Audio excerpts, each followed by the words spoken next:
আসসালামু আলাইকুম। আজকে চলে আসছি ভিন্ন রকম নতুন একটা রেসিপি নিয়ে। তেল ঝাল মশলা ছাড়া, হলুদ মরিচ ছাড়া সুন্দর একটা ঝরঝরা সাদা খিচুড়ি, যেটা হয়তো আপনারা এর আগে কখনো খান নাই, দেখেনও নাই। তো ভিডিওটা স্কিপ না করে দেখার অনুরোধ রইল। পুরো ভিডিওটা দেখলে বুঝে যাবেন। তো প্রথমে আমি 2 পট চাল আর 2 পট ডাল নিছি।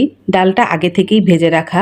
চাল আর ডালটাকে একবারে ধুয়ে আমি 1 ঘন্টার জন্য ভিজিয়ে রাখছি। তারপরে চালনিতে পানিটাকে ঝরিয়ে নিছি।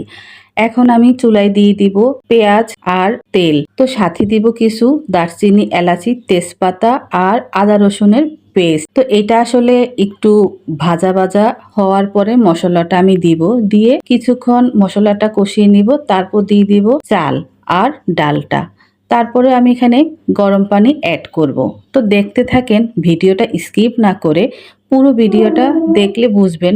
প্রতিদিন আমরা যেই রান্নাটা করি বা যেই খিচুড়িটা খাই, তার থেকে যদি ভিন্ন রকমভাবে ভিন্ন স্বাদে কিছু খাওয়া যায়, ওইটাই আমি চেষ্টা করলাম। তো চেষ্টাটা আসলে আসলো আমার মায়ের হাত থেকে, কারণ এইটা আমার মা খুব ভালো রান্না করে। আর আমি আমার মায়ের হাতের রান্নাটাই আপনাদের সাথে শেয়ার করলাম। তো আমি এখানে যখন চাল আর ডালটা দিয়ে দিলাম, চাল ডালটা একটু ভাজা ভাজা হওয়ার পরে এখানে আমি গরম পানি দিয়ে দিলাম।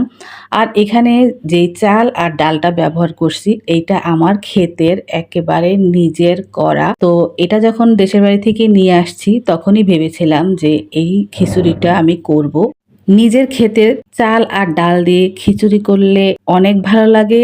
আর আমার নিজের মায়ের হাতের রান্না আর নিজের ক্ষেতের চাল আর ডাল দিয়ে রান্না করছি। তো দেখতে দেখতে আমার রান্নাটা প্রায় শেষ। দেখাবো এই খিচুড়িটা কতটা ঝরঝরা আর সুন্দর হয়েছে।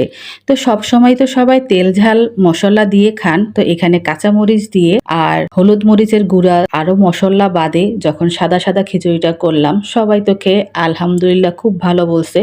তো আমি বলবো সবাই একবার নিজের বাসায় নিজের মতো করে একবার চেষ্টা করবেন। সব সময় একরকম খাবার খেতে খেতে আমাদের একঘেয়েমি চলে আসে। তো আমরা যদি একটু ভিন্ন রকম করে খাই, তো খাবারটা খেতে কিন্তু ভালোই লাগে আলহামদুলিল্লাহ। আর যারা আমার চ্যানেলে পুরান আছেন তাদেরকে অসংখ্য ধন্যবাদ। যারা নতুন আছেন তারা অবশ্যই চ্যানেলটাকে সাবস্ক্রাইব করবেন, কমেন্ট করে জানাবেন কেমন হয়েছে, কেমন লেগেছে। তো সবাই ভালো থাকেন। আল্লাহ হাফেজ।